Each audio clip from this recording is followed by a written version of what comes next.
ടീനേജേഴ്സിൻ്റെ ഇടയ്ക്ക് എങ്ങനെയാണ് Zumba effective ആവുന്നതെന്നാണ്. Teenagers എന്ന് പറയുമ്പോൾ ഇന്ന് ഏറ്റവും കൂടുതൽ സ്ട്രെസ്സ് ഭാരം ഏറി നടക്കുന്ന ആൾക്കാരാണ്.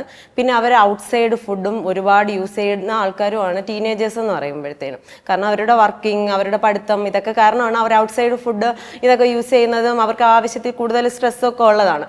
അത് കാരണം ഉണ്ടാകുന്ന PCOD എന്ന് പറയുന്ന അസുഖം ഇന്ന് വ്യാപകമായിട്ട് കണ്ടുവരുന്നുണ്ട്.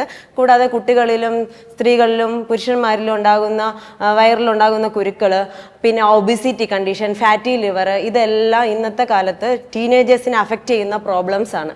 ഇതൊക്കെ നമുക്ക് സോൾവ് ചെയ്യാൻ പറ്റും. അവർക്ക് ഈ സ്ട്രെസ് എവിടെ കൊണ്ട് കളയണമെന്ന് അറിയില്ല. കാരണം അവർ രാവിലെ മുതൽ വൈകുന്നേരം വരെ വർക്ക് ചെയ്തിട്ട് ആ സ്ട്രെസ് എവിടെ കൊണ്ട് കളയണമെന്നറിയാതെ ഭയങ്കരമായിട്ട് ബുദ്ധിമുട്ടുന്നുണ്ട്. അവർക്ക് വേണ്ടിയിട്ടും കൂടെയാണ് നമ്മൾ ഇന്ന് വളരെ ലളിതമായ രീതിയിൽ ഫിറ്റ്നസ് പ്രോഗ്രാമായ സൂംബ മുന്നോട്ട് കൊണ്ടുവന്നിട്ടുള്ളത്.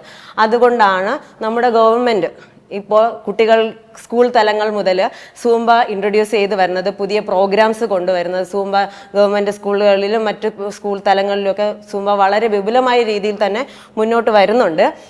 അതുപോലെ മറ്റ് മേഖലകളിലും കോളേജ് തലങ്ങളിലും ഒക്കെ സൂംബ വരുന്നതിന് കാരണം തന്നെ ടീനേജേഴ്സിനും കുട്ടികൾക്കും ഇടയിൽ ഇങ്ങനെ ഉണ്ടാകുന്ന ഫാറ്റി ലിവർ പോലുള്ള അസുഖങ്ങൾ, ഒബീസിറ്റി കണ്ടീഷൻസ്, ഇതെല്ലാം മാറുന്നതിന് വേണ്ടിയിട്ടും അവരെ കുറച്ചുകൂടെ സ്ട്രെസ് റിലീഫാക്കി ഹോർമോൺ ബാലൻസ് ചെയ്ത് തൈറോയിഡ് പോലെയുള്ള ഹോർമോൺസിൻ്റെ ഇൻബാലൻസിങ് ഇതെല്ലാം മാറ്റി അവരെ ഒരു നേരം പുതിയ ലോകത്തേക്ക് വലിയൊരു തലമുറയെ പടുത്തുയർത്താൻ വേണ്ടിയിട്ടുള്ള ശ്രമം നമ്മൾ നടത്തുന്നുണ്ട്.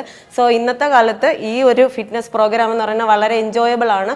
അതിൽ നമ്മൾ സോങ്സും കാര്യങ്ങളും ഇട്ട് പാട്ടും ഡാൻസും ഒക്കെ ആയിട്ട് സ്ട്രെസ് റിലീഫായിട്ട് വലിയൊരു ലോകത്തെ സൃഷ്ടിച്ചെടുക്കാൻ വേണ്ടിയിട്ട് നമ്മളൊരു ശ്രമം നടത്തുന്നുണ്ട്.